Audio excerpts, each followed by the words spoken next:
Raj Grinwis, who are also on your board of directors today, but have been part of the long-range planning committee along with myself since the inception of this initiative. We had begun our discussions about a more proactive approach for Sandy Pines called a preserving or preservation initiative.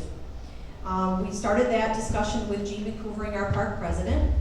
And in years past, if you recall, for those that have been here many, many years, when there was a project that required funding, the members were presented with an assessment proposal to vote on. There were many projects that needed to be funded, multiple year projects, and each and every year there was a different assessment.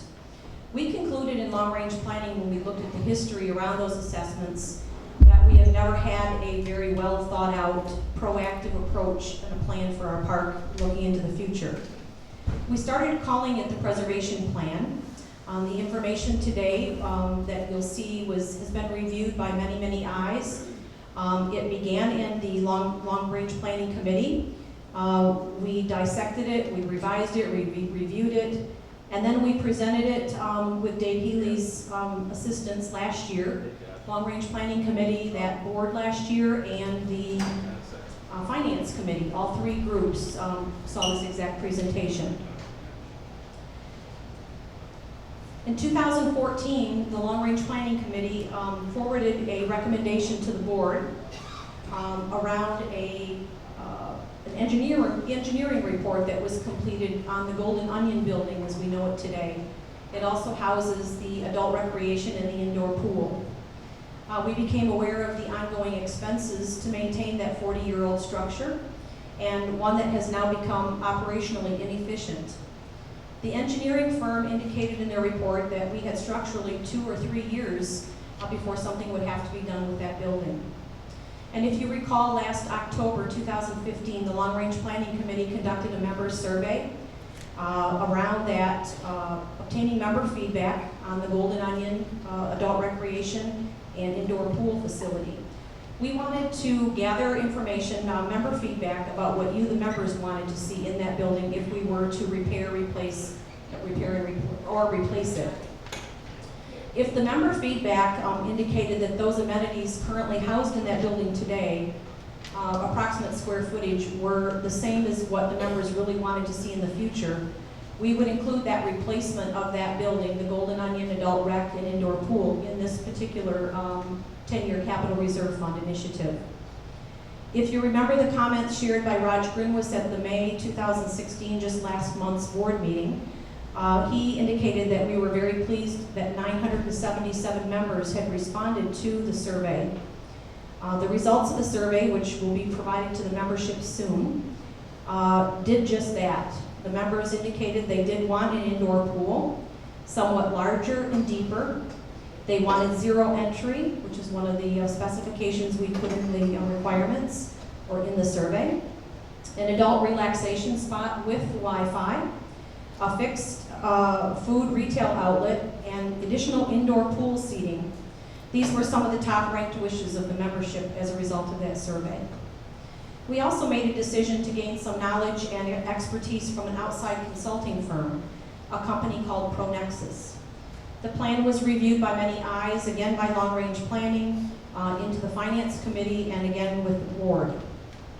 We wanted to gain additional feedback and develop the best possible presentation to share with the membership, which you'll see today. It isn't ultimately about preserving our park into next year, into the next 5 years, and well into the future. So please let me define what is capital. Capital is any assets that you can walk up to or into, like buildings, pools, tennis courts, etc. And also assets that you may not see, like septic fields, water wells, electric, gas, and water lines.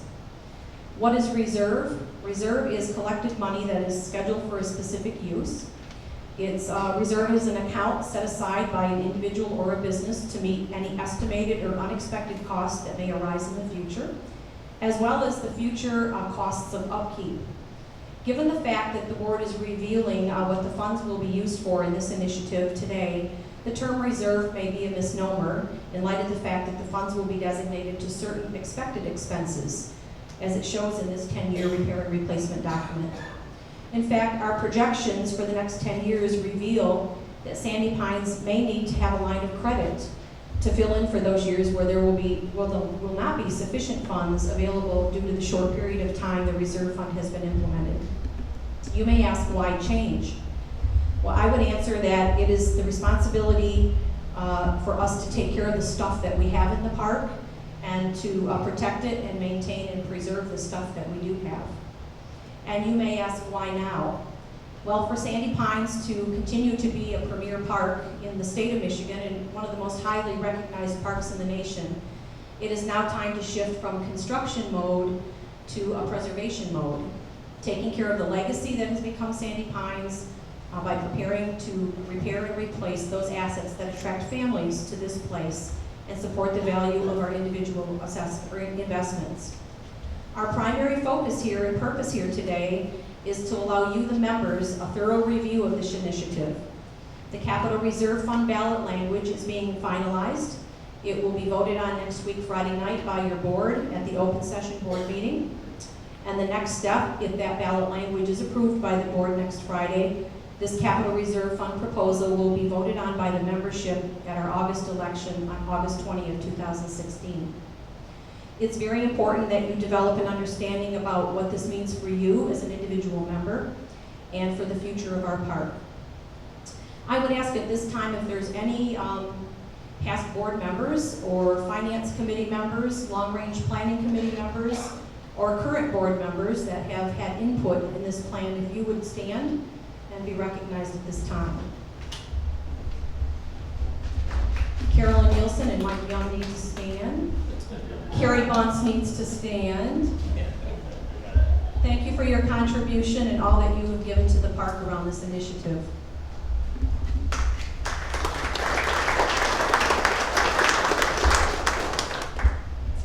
Our keynote presenter today, his name is Dave Healy. He is currently a business consultant with ProNexus LLC, a national firm specializing in accounting and information technology. Dave is a certified public accountant, a certified management accountant with an accounting degree from Michigan State University and work experience with PricewaterhouseCoopers, Ernst & Young, plus 15 years as Chief Financial Officer for Schupan & Sons Incorporated. Dave also understands the rewards and the challenges of working for the citizens of a community. He has served as chairman of the Van Buren County Board of Commissioners and as supervisor for Texas Township. During his service, he was a key factor in those governmental units receiving state recognition for many of their efforts. The most recent was when the Michigan Transportation Asset Management Council named Texas Township as the 2011 Organization of the Year for its efforts in road preservation. Dave has been involved in hundreds of cost studies and budgets, including those involved in starting, buying, selling, and sustaining organizations. He developed the financial projections for the pickup and processing system for all returnable beverage containers in the state of Michigan. He led the development of a 10-year maintenance plan for 28 miles of roads in Texas Township. He has also done budgets, sustainability plans for businesses, nonprofits, governments, and schools. Dave and his wife Renee reside in Kalamazoo. He grew up in the Gobles, Michigan area, and his family actually had a lot here at Sandy Pines in the 70s. He is excited to be able to help us continue the legacy at Sandy Pines. I'm honored to introduce Dave Healy. He's someone that has worked with our long-range planning committee for several years, delivered this presentation to our combined finance committee and board last year. And Dave, welcome and thank you for helping support our efforts here at Sandy Pines. Will you help me welcome Dave Healy?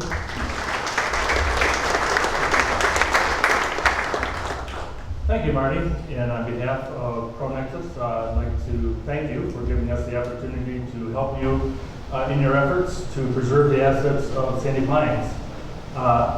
One of the things Marty touched on that kind of made me a little uniquely qualified for this particular project is the one at Texas Township, where we had a very similar situation. We had 28 miles of roads that were deteriorating.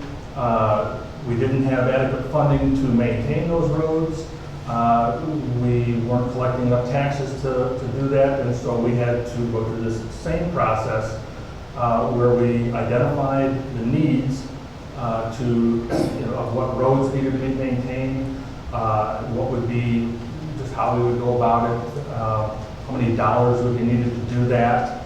We laid it all out. Then over the course of a series of meetings throughout the township, we went out to educate the public on what we were doing, why we were doing it. We wanted to share with them all of the information that we had collected, all the details, make sure that they had every opportunity to understand exactly what we were doing and why, challenge it. And after that series of meetings, we went through an assessment process, and out of 4,000 parcels, we had one person, that took it to the tax tribunal. They lost, but 1 out of 4,000. So the thing I learned from that is that if the residents understand what the leadership is trying to do, then generally we'll get buy-in, assuming that you have intelligent leadership. And I've seen nothing to indicate otherwise here at Sandy Pines. So that's what we're trying to do today, is help you understand what all this talk is about, the dollars involved, and basically educate you. So with that, what we plan to do is talk a little bit about the leadership. We're going to share with you the financial picture of Sandy Pines today.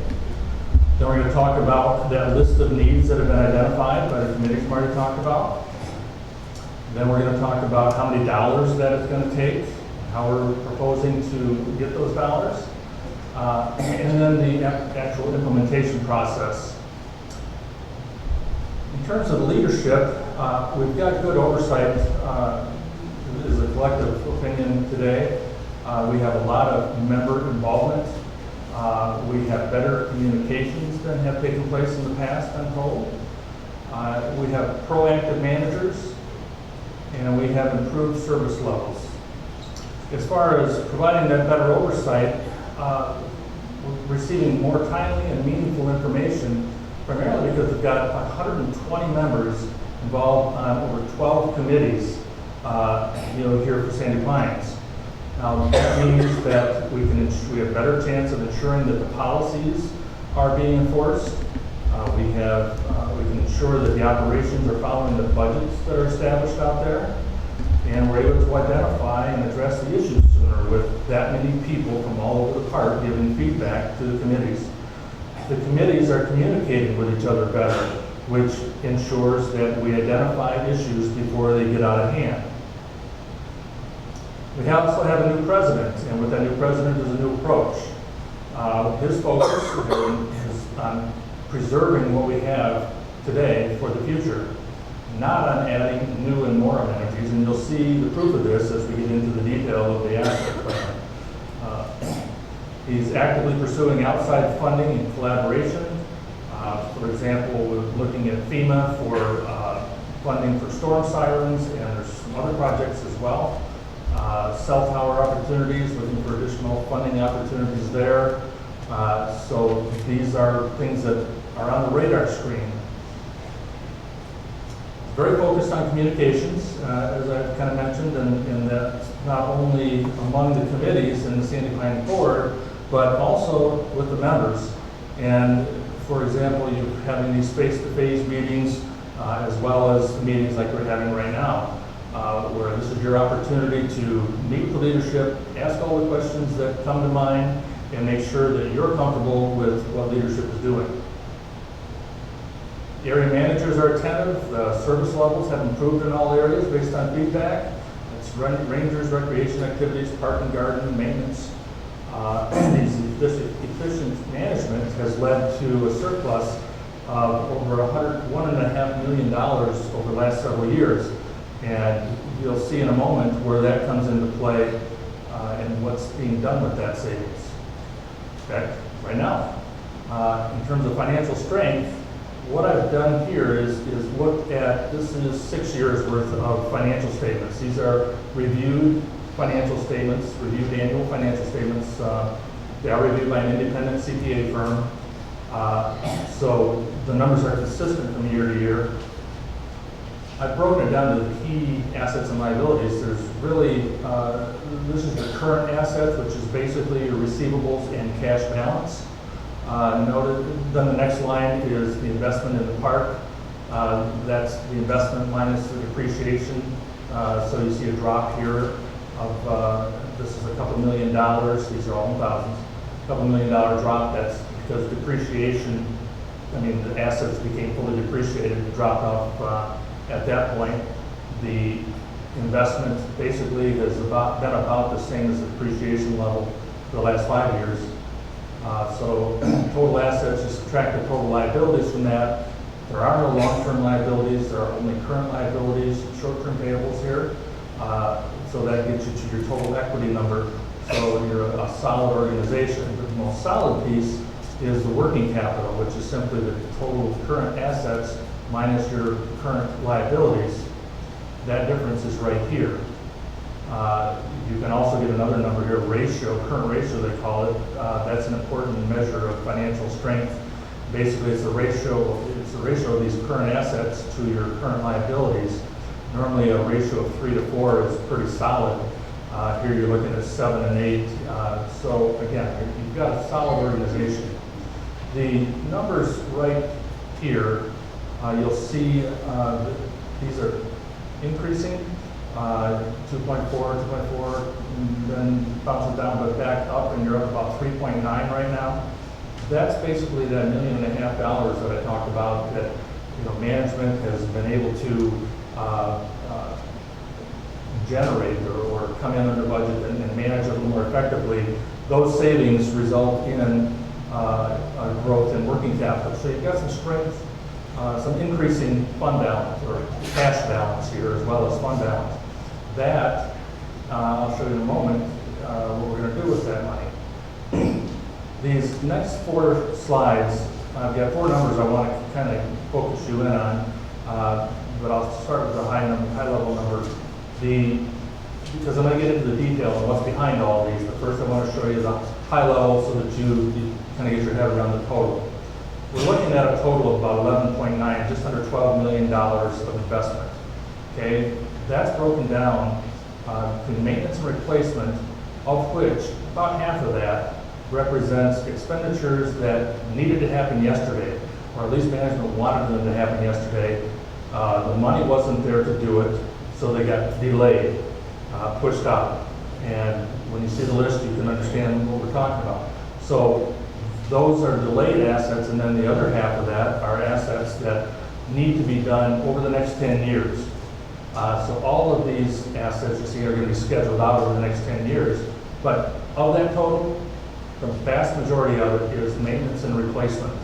It's not new stuff. The new stuff is this little number right here, $144,400. And that's going to be things like body cameras for your security people, some minor asset purchases like that are deemed important. And again, it's over the next 10 years. Then that third number there of 1.28 million that you see represents rental assets. Those are things that basically pay for themselves through the rental income that's generated by having those. That rental income actually shows up in your operations and reduces well, it either increases fund balance, but it reduces the need for additional funding to maintain operations. But it's going into your fund balance. But the assets show up here, the purchase of the assets. So one of the 4 numbers I want you to remember is this number right here. Average per year of spending that we're planning is this right here, just under 1.2 million, 1.194. The next slide, this is a capital spending history of the last 5 years.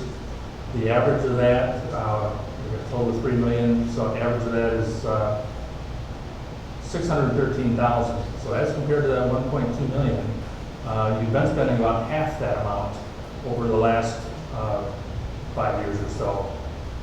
This represents about 23% of the total premium paid in that you've been paying. And then the next slide, I think, is where I show you. This is capital dues history, what you've been paying in capital dues. That represents about 18% of what you've been paying in, or an average of 481. So that's one of the numbers. So far you've heard 1.2 million on the first slide of what is projected. You saw 613,000 as to what has been going on. The difference between that 613 and this 481, so this is what's been collected, the 613 is what's been spent. Your board has been approving the expenditure of money from the general fund to make capital expenditures. That's what's made up that $130,000 gap there. When we look at the capital dues plan, that is for the next 10 years, we're looking at an average of 1.12 million, so it's a little less than the 1.19 that we saw a moment ago. But so your average, or the total average spending per year is at 1.124. That's about a third, 32% of the total that will be collected in dues. Those are the four numbers. In terms of the capital operating dues, this is the number everyone's been looking for, that $325 number right there. This is kind of the last 6 years where we show the operating amount, that increase right there. The difference between all of those is your cost of living increase. I mean, actually, it's the sum of those two. This is identified as capital, and that the only difference there from one year to the next is your cost of living. Until we get out here, that is where we add in this additional $325. I'll show you how that plays out in terms of what that's going to do for us. When you look at the total, I just have to mention the total dues and how that tracks with inflation. You lay them side by side, and they are an identical line. So the increases that you had for dues and including capital dues, capital component of that, have been tracking inflation. There's been no increases beyond that relating to capital and operations. Now, this does not include the golf course. It doesn't include cable TV. It doesn't include electric, any of those things. Those are all separate animals. Don't have those built in anywhere here. Again, separate issues. We're only talking about operations and capital, and primarily capital today. When we look at the capital spending plan over the next 10 years, the amount that we're planning to spend of that almost $12 million, in the first 5 years, we're looking at spending the majority, like almost $9 million, $8.7 million of that in the first 5 years. Okay, so we're front end, and so that means there's only, that's an average of 1.7 million that we're spending per year. This number right here of the money that's being taken in, I just want to touch on that. There's $1 million that the general fund is going to throw in to defer what we collect from members of dues. We're going to collect some of that we've already collected from you, from the general fund. So that's what keeps the dues number down, but the total expenditure number is actually 1.7 million over the first, that's the average for the first 5 years. Remember, we were collecting, I think, about 1.1 million per year. So that shortfall is going to generate the loss Marty was talking about a moment ago and potential borrowing. The second 5 years, that number drops to an average of $636,000 a year. So in the second half of the years, when we start paying back the money that we borrowed during the first 5 years. I'll show you this graphically here. This right here, this straight line, because your dues are steady, I didn't build in any inflation to this per se, but these numbers will be affected by inflation. But that straight line is your 325. The line that you see here with some curve to it, that's the actual expenditures being made. So you can see, because of the million thrown in, we're able to keep up with it the first couple of years. Then it starts that difference between what we're spending on maintaining capital assets and what we're taking in is that difference right there. The area under this represents the amount of borrowing that's going on. So you can see that increasing until you get out here to 20, 21, 22, and then it starts leveling off, and that difference starts narrowing. That's where you're paying it back bit by bit by bit. When you get to the end of this 10-year plan, then you can see that we have crossed over and we've paid off all the debt.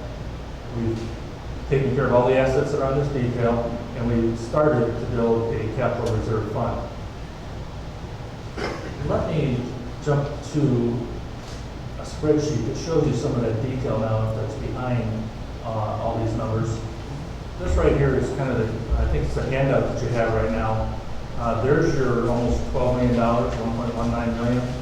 I think I have this collapse. The maintenance department, you see, is the majority of the money. So that consists of this detail, I think you have in your sheets, with roofs and mechanical and tile and structural equipment and so forth. And you start looking at this, these aren't just made up numbers. Behind each of these, we have significant detail. So we get into structural, and we start saying, okay, here's the detail that makes up that 4.4 million. And the biggest number on here that you see is that 2.75 million, which is out here in 2020 and 2021. We're splitting that over 2 years, but that's the specific expenditure behind that 2.7 million. Another big expenditure is right here. This is in the CC5 and CC6 buildings. Those buildings that need to be replaced, and that is $550,000. Those are some that have been overdue, I believe, but in any event, they're scheduled for taking place right away. $550,000 each. Those are the big numbers behind the structural, but you can see all the rest of the numbers. Everything that that management has identified, these numbers, this detail has been in front of all the committees that Marty mentioned. They're all right there. When you look at each of these, there's the detail behind each of those numbers on your spreadsheet. And again, I'm not going to take time to go through every one of these today, but after the meeting, if you want to stay after, those that are interested in getting into this detail tonight, I can show you all of this detail. This detail is also available at the office, and you can get at it, you can talk about it, you can corner Gene and say, where did you get that number? It's all right there for you to see, challenge, and question. And Gene has assured me, and I've tested him on a few of these, he's able to give good answers on why each of these line items are on there. So when I get into, I want to talk a little bit about another item on here that's of size. You see this, again, under the maintenance total, $3.2 million. The biggest component of that is your roads at $2 million right here of that 3.2. That's scheduled at $250,000 a year for, gosh, most of the years after next year. So that's your big number. That number used to be, when this process started, I think 4 or 5 million. So that's just the way this process worked. Gene came up with a list, he got some estimates, and then the estimates were challenged. The question, people raised, new information came to light. And so as we did that, then these numbers, all of the numbers, shifted a little bit as new information became available, but it went through the process of being challenged by all the committees Marty mentioned. And so, like I say, that's one of the examples. One of the things that moved was that being moved down from 5 to 3. So again, this, I'll go one step further and show you kind of some of the work that went on. So even that number wasn't just grabbed out of the air. When we look at the roads, I did have, I'm going to have to bear with me for just a moment. I'm going to show you Sandy Pine Road projects. Each phase has, all the roads are identified. So what we did is went out and looked at each of the roads, and for each segment of road, then we identified how long it is, how wide it is, and I think from here so then we can add that up, see how many thousand lineal feet that is, equate that to miles. We know the cost of maintaining a road for by mile, or by square foot actually, which we can convert to mile. And so those costs were applied to these numbers. And one of the things that was interesting in the process is we detailed out over 17 miles of roads, and identified that there's a little bit of a difference between what we detailed and what the total that's been advertised is. So that right there, if we find that 17 is the real number and 23 is not, then there may be some additional savings in here. But that's one of the things that the management will be looking at as they get closer to this is tightening up these estimates, getting specific quotes from contractors. Those are the ones that are going to get specific numbers for us to work with each year. But the point behind all this is that a lot of time was spent looking at the specifics behind it, the detail behind it, and they're not just ballpark estimates. Okay, so I think that's the takeaway from this particular spreadsheet I wanted to show you. Getting back to the plan,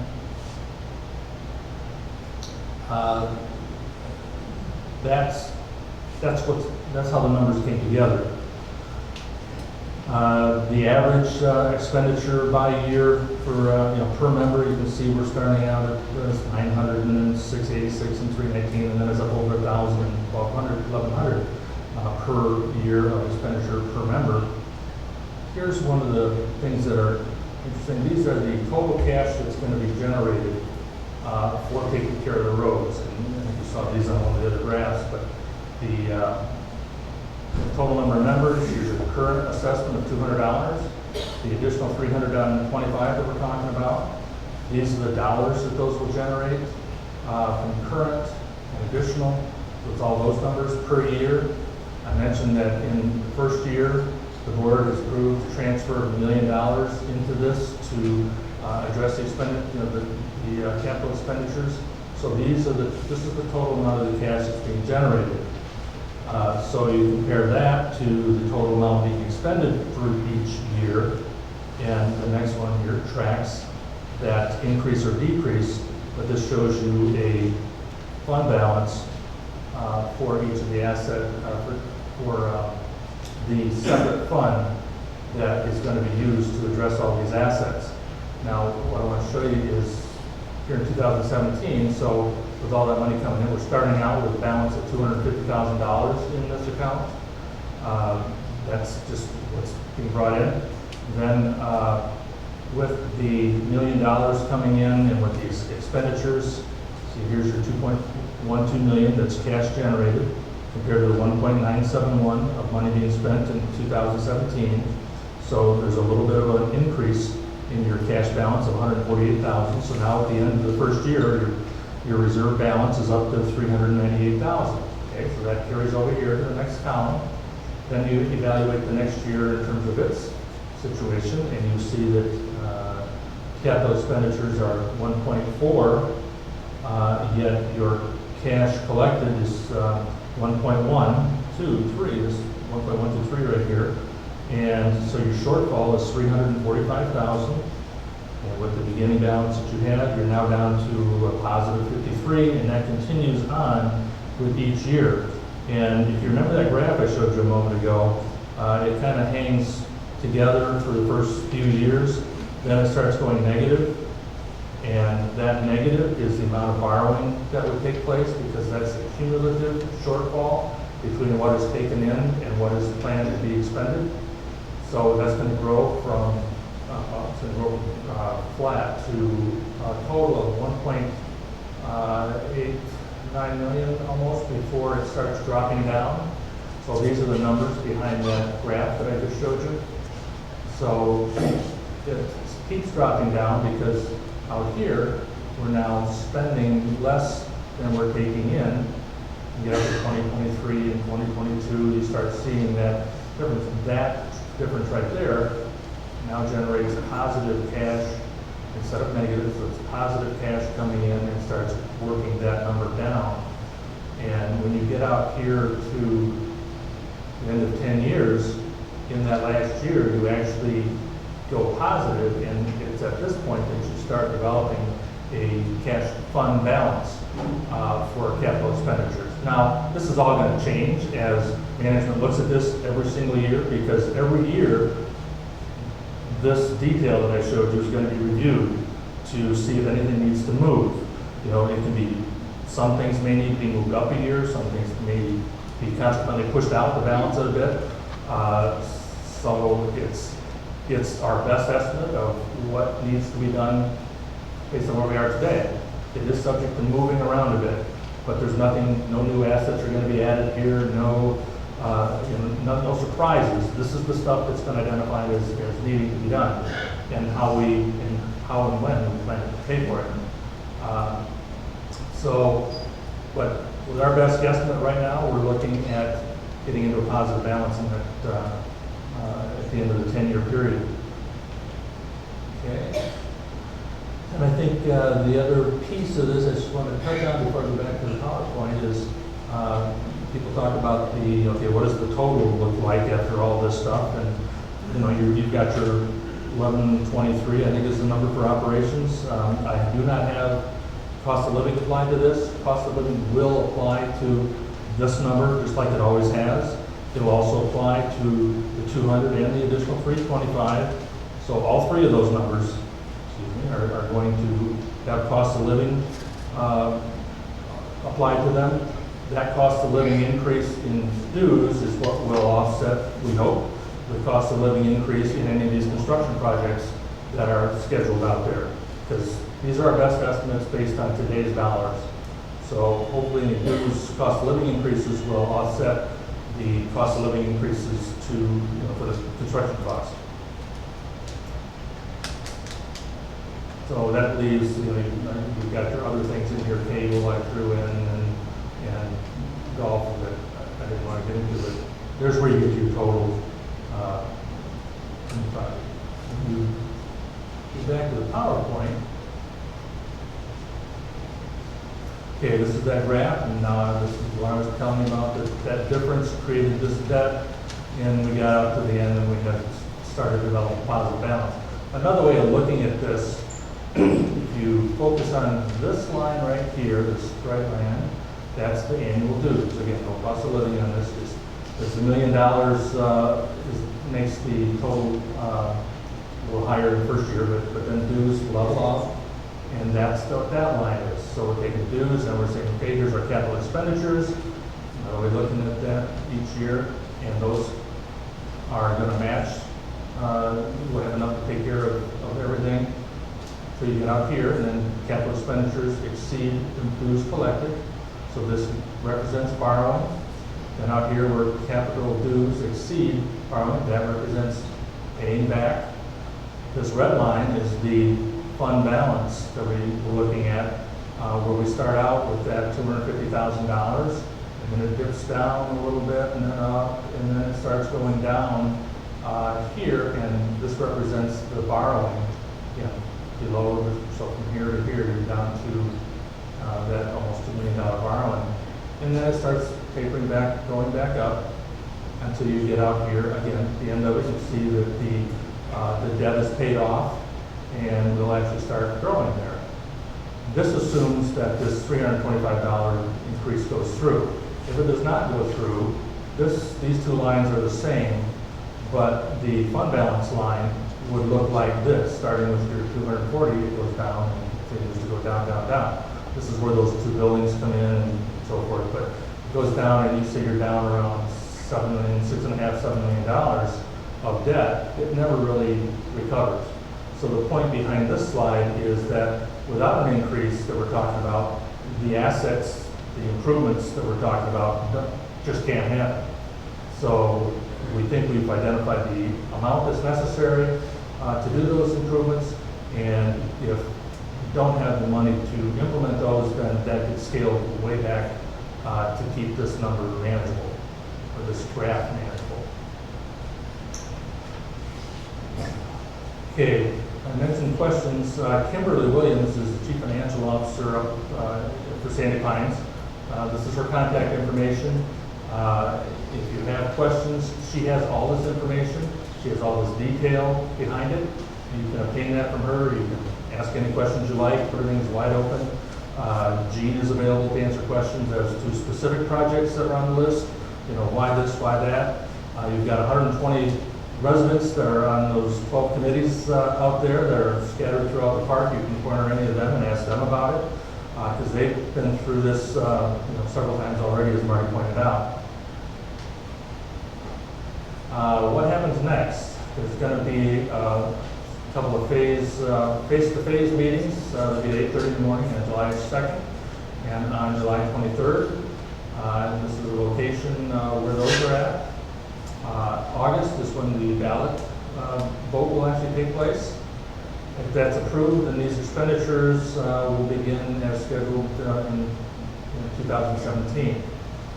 The department managers and management are going to be annually reviewing the proposed capital improvements, the plan that we just talked about, and they'll be proposing any changes. Those changes that they propose are going to go through the same process this all went through. The finance committee and then the board, are going to approve this, this the final plan each year, but it's going to generally follow what we've got laid out here.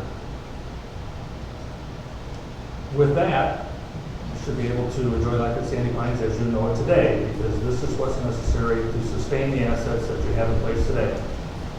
So with that, I open it up to questions, to clarify anything, answer any questions you have. Anybody have any questions?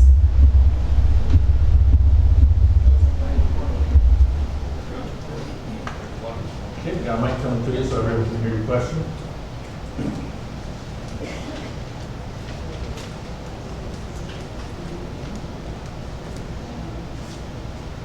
I guess I want to know, is this just for 10 years or more than 10 years? This goes out 10 years. I'm not good enough to predict what goes on after 10 years. Based on the fact that some of the very big assets have been identified here, I'll just stop there. I don't know, okay? This is gonna be a rolling project, a rolling capital asset plan. You're gonna have this fund in place, and it's gonna be evaluated every year. So every year there'll be another year added on to anticipate the needs for the next year that drops off. So you can drop 1 year off, add another year on. And so the 325 could, if that's sufficient, that stays in place until it's not needed. The beauty of having a member-owned or a member-run organization is that you control that.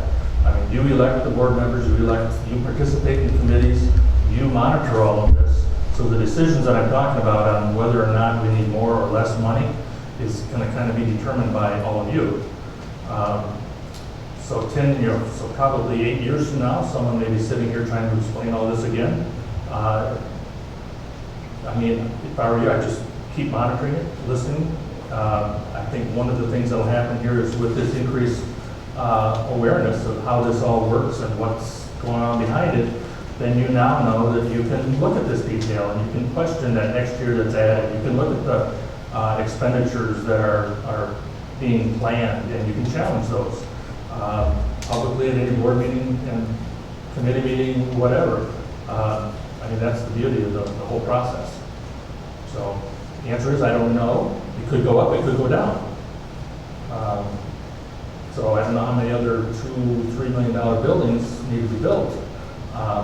But if those are all the major, is that our biggest asset, Gene, the pool? It's the biggest one on the slate. It's certainly the biggest one on the slate. Do we have anything like that might pop up 10 years from now? Not unless they can, Okay. Okay, so I never know what's going to happen, but that's the biggie that's on the radar screen right now. And so without plans for anything new like that, it's all just about maintaining what we've got. I would add, Dave, that this particular fund is going to be held in a separate account so that from an accounting perspective and when we publish the financials, you'll be able to see what's happening with this capital fund separate from the operating expenses. Instead of trying to figure out what ends up where, you'll actually see an individual report published. Just like we publish the financials today on the website, there will be a separate account and separate review and reporting for this particular fund. Any other questions? Dee? Yes, if this passes, when will you start these projects and where? Oops. I wanted to show you that. It's right here on the slide. 2017. Right here. If approved, begin. Are you talking about specific projects? Now, this is just an artist rendering. Gene, you can explain the artist rendering. You did a great job of it earlier. If you have a mic. Those are the buildings scheduled in 2021 and 22, I believe.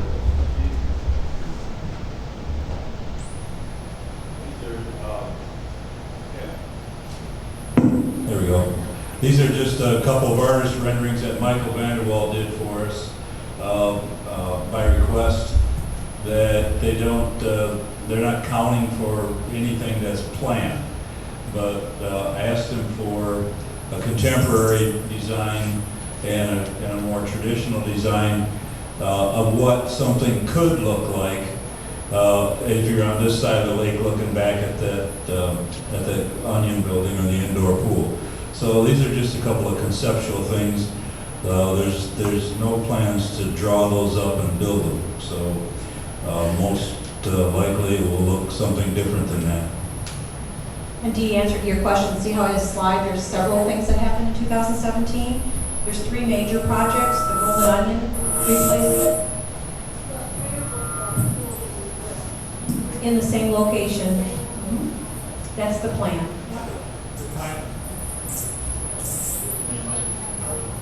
Okay, the timing. No, I love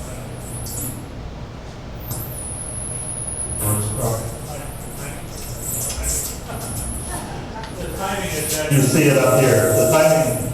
Timing. Okay. Mute. Pause. There. The timing is that you see it up here.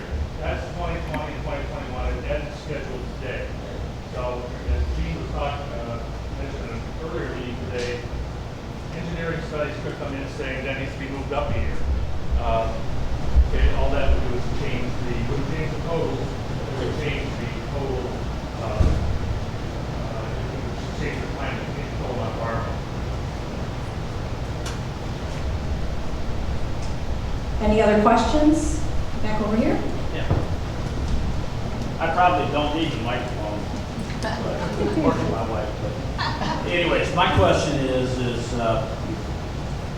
and it's kind of a twofold, but number one, with our capital assets, they deteriorate due to probably 2 main reasons: environment and utilization.